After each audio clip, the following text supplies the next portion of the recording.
Next is Michael Powell, Adjunct Faculty.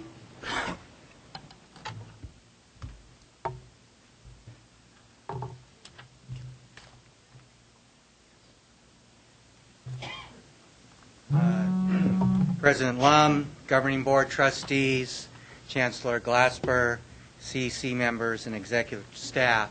Before I want to start my report, I do want to acknowledge someone who always likes to stay in the background, and that was the faculty member for SPIF. Catherine Douglas is my compatriot at Estrella Mountain Community College in the Political Science Department, so I just wanted to acknowledge her great work with the Catherine is also adjunct faculty, as I am myself. She didn't stand up with the students?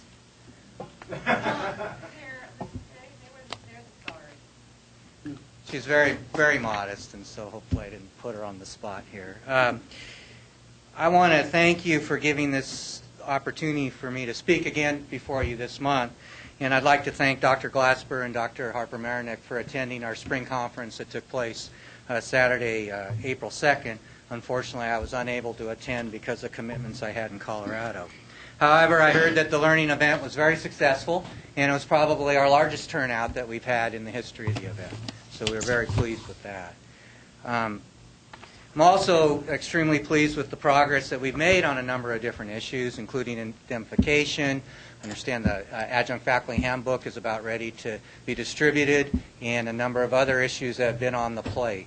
And so I'd like to address three issues first, and hopefully our folks are still here, and they will stand. We had an election, and we have new officers for next year last week. So our incoming president is Phil Yelovitz, and you know Phil as our treasurer. He was elected as president, and you can give him a round of applause.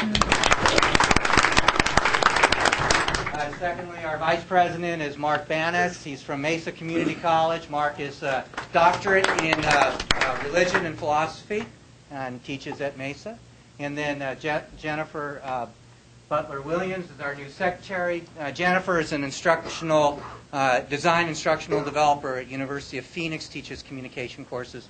Phil teaches at, by the way, at Chandler Gilbert as it relates to computer science courses. And then is Arthea here? No, okay.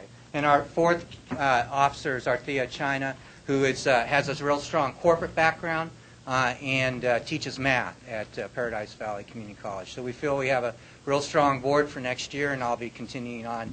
I get to serve as in the advisor role as past president, and I'm sure my gray hair reflects that position.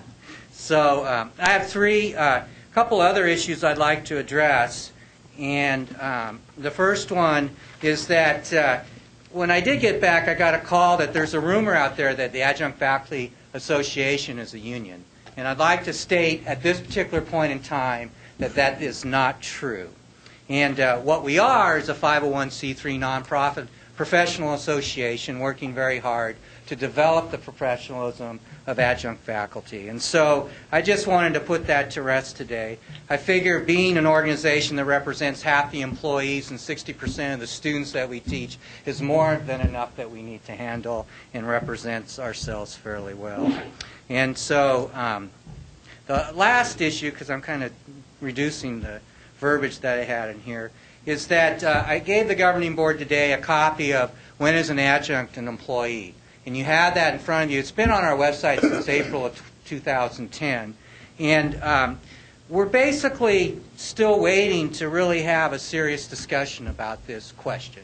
And I would like to be able to do that before I leave officially the office of president.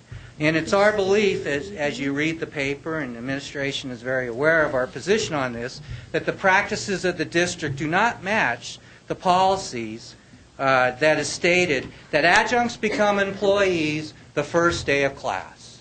And we terminate our contract when grades are submitted.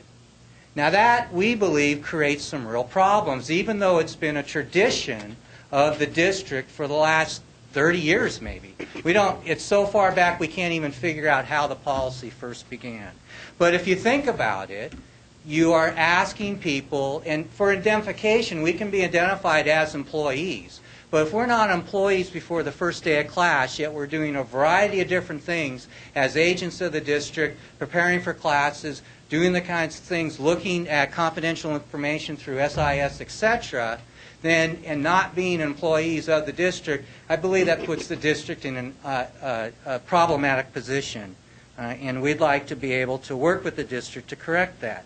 There's a number of different options that we've discussed informally, but I believe a work group needs to be established to be able to discuss this on a formal basis.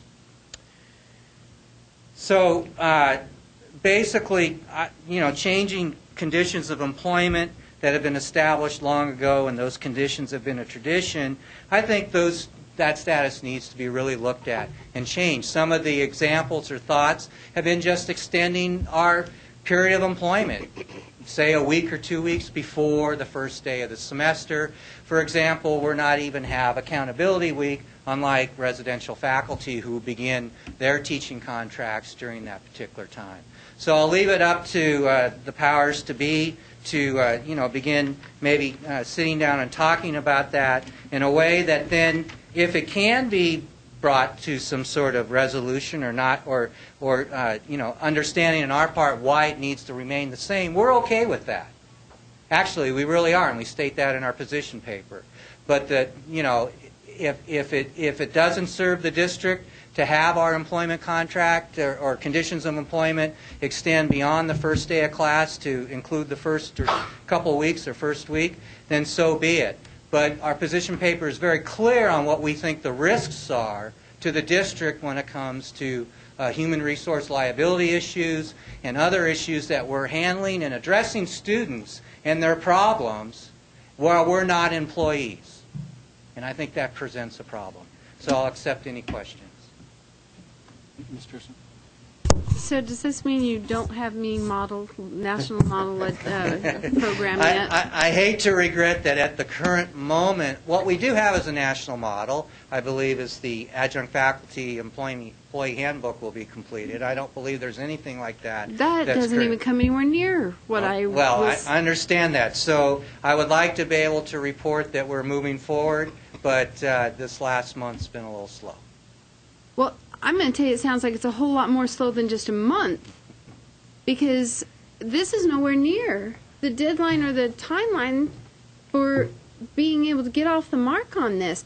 Furthermore, the hiring and firing of adjuncts, I'm not hearing you saying anything of that as far as the determination as to who and where and when they're hired. Well, we've had conversations about training for faculty and presented proposals, and that has not moved forward. We're hopeful that some activity will take place with that so that training for faculty chairs in August during their week before Accountability Week, something will be included to recognize that there's certain procedures that probably should be gone through as far as adjunct faculty. The second thing is that the work group that's been designing the adjunct faculty pool, I understand it's near completion, but as no adjunct faculty have actually served on that working group over the last year, I'm really not quite sure what has been accomplished. So bottom line is the one Maricopa has a huge hole big enough to drive a freight train through. I don't want to say that because I did. Well, you can, President Lum, Trustee Pearson, is that because I do believe and very supportive of top executive administration in their work that they have done with us, but there are some issues that I think that we can move a little bit quicker. Thank you. Any questions, Mr. Powell? Thank you, Mr. Powell. All right, thank you. Good job.